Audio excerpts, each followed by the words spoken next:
Hi Taurus, welcome. So tingnan natin anong klaseng soulmate ang nakadestiny sa'yo base sa zodiac sign mo. Okay?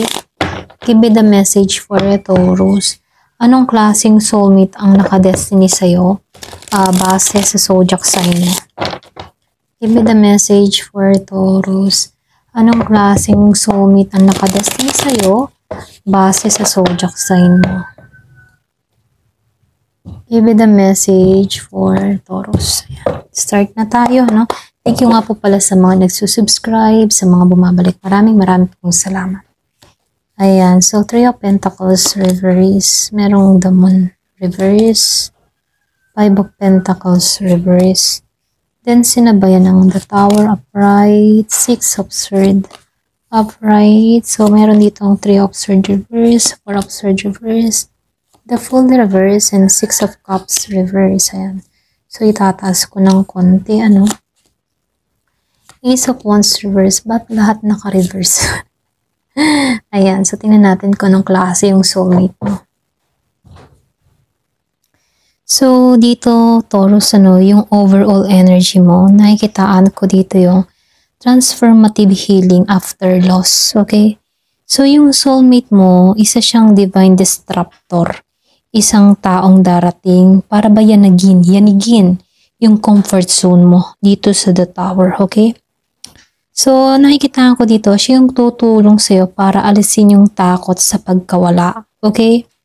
So, hindi siya darating sa mahinahong paraan, kundi bilang wake-up call ng universe. Ito yung klase ng soulmate na tutulong sa'yo makalaya sa mga luma mong pattern, beliefs at takot na humahadlang sa tunay mong growth. Okay? So, dahil lumabas ang Three of Pentacles reverse dito and the Moon reverse dito, no?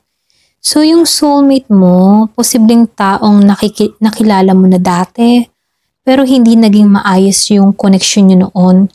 Baka dahil may maling timing, misunderstanding, o kawalan ng emotional clarity. Okay? So, nung una, no, para bang hindi kayo nagtugma. Maring isa sa inyo ay mas focus sa sarili, habang isa ay naghahanap ng stability. Okay? So, dahil lumabas ang the Moon reverse dito, no, ito yung nagpapakita ng purpose sa connection ninyo na tatanggalin ang ilusyon. Okay? Hindi mo kailangang hulaan kung sino ito. Okay? Darating siya kapag malinaw na ang pananaw mo sa sarili mo, emotional needs. Okay? So, dahil lumabas ang Five of Pentacles dito, then sinabayan siya ng the Tower upright dito. So, lumalabas, ano, ito yung pinakamalakas na kombinasyon kasi yung soulmate mo ay isang healer disguised as chaos. Okay?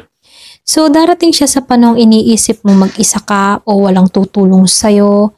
Ngunit sa halip na bigyan ka ng comfort, sisirain niya ang mga lumang structure sa puso mo. Okay? Mga paniniwalang hindi ako karapat-dapat o mahirap ng umasa. So, minsan, ang soulmate na ito ay darating bilang painful lesson muna bago maging blessing. Okay? So, kasi dito, gusto ni universe na mabago mo yung bagang meron kang mabago dito at maranasan mo yung true love. Okay? Yung mga tipo, tinuturuan ka ni universe bago maranasan mo yung true love. Kailangan makilala mo muna yung tunay mong kakayahan at tunay mong lakas. Okay?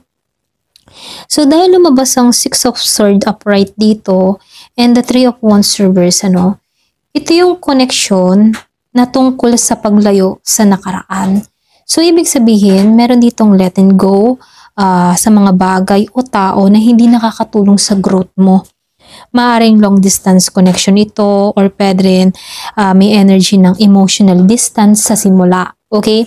So, yung soulmate mo ay hindi agad magiging malinaw kung saan patutungo.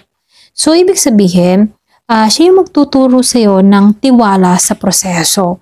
So, kapag natutunan mong sumabay sa agos, ano, dun unti-unting lilinaw ang direksyon ng love story ninyo. Okay? So, dahil lumabas ang Four of Pentacles reverse dito and the Fool reverse dito, no? Ito yung pinakamalaking aral sa connection nyo. Ito, okay? Dahil may pagbitaw na nangyari. So, Taurus, natural na gusto mong sigurado, stable, and predictable. Pero yung soulmate mo ay magdadala ng energy ng uncertainty and spontaneity. Okay? So, hindi siya predictable. Minsan bigla siyang lilitaw, minsan mawawala. Okay? So, hindi dahil wala siyang pakialam, kundi dahil gusto ng universe na matutunan mong magmahal nang hindi nag-hold too tightly. Okay? Ito yung soul contract ninyo. Love without fear of losing. Okay?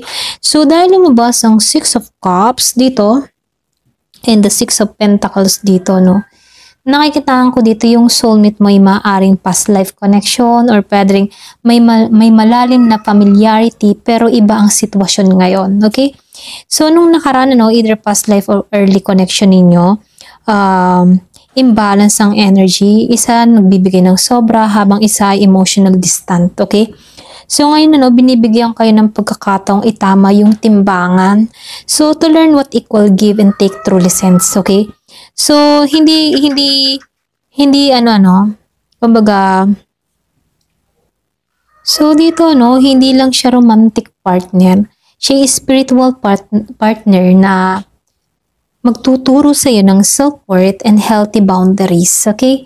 So, dahil lumabas ang Ace of Wands reverse dito and the Five of Swords dito, so, sa unang phase, nakikitaan ko rito na maaaring may misunderstanding or miscommunication. Para bang parehong gusto pero parehong takot, ganun. Pero darating ang punto ng reconciliation o mutual forgiveness. Okay? So, dito sa The Ace of Wands reverse, meron tong pagpapakita ng delay sa passion. Pero once na pareho kayong emotionally ready, muling sisiklab ang connection. This time, mas kalmado at mas malalim na yung respeto. Okay? So, dahang man, lumabas ang dahang mang upright. So, nakikitaan ko dito, ito yung card ng spiritual surrender. Okay? Yung soulmate na ito ay nagtuturo sa'yo ng pagtanggap, pasensya, at paglabas sa control. So, baka matagal bago maging official, pero nakikitaan ko dito na magiging malinaw na magiging kayo. Okay? Pero bawat sandali, kasama siya sa part ng iyong awakening. So, dito, hindi ito love story na minamadali. Ito ay divine orchestration. Kumbaga, habang natututo kang magtiwala, mas lumalalim yung pagmamahal. So, in short, yung kung sino tong tao or naparating sa'yo, Taurus, isang taong dumating para sirain ang lumang sistema ng puso mo at buuin ka ulit mula sa loob. Okay? So, maring earth sign, Gemini, Libra, and Aquarius, or pwedeng water sign, Cancer, Scorpio, and Pisces. So, dito, siya yung healer disguise as chaos. Isang tao na magtuturo sa'yo ng emotional freedom at letting go. So, hindi siya klase ng soulmate na palaging nandyan ha. Pero siya yung hindi mo rin malilimutan, okay? Kasi binago ka niya. So, dito, nakikitaan ko dito yung spiritual connection ninyo. Kumbaga, nakikitaan ko dito yung connection nyo ay para sirain ang takot at pride at palitan ito ng faith. So, meron ditong humility at emotional growth. So, sa dulo ng lahat, marirealize mo na ang soulmate mo ay hindi para lang sa kilig, kundi para tulungan kang maging mas malaya, matatag at mapayapa. Okay? Ayan, hanggang dito na lamang po. Thank you for watching. Love and peace.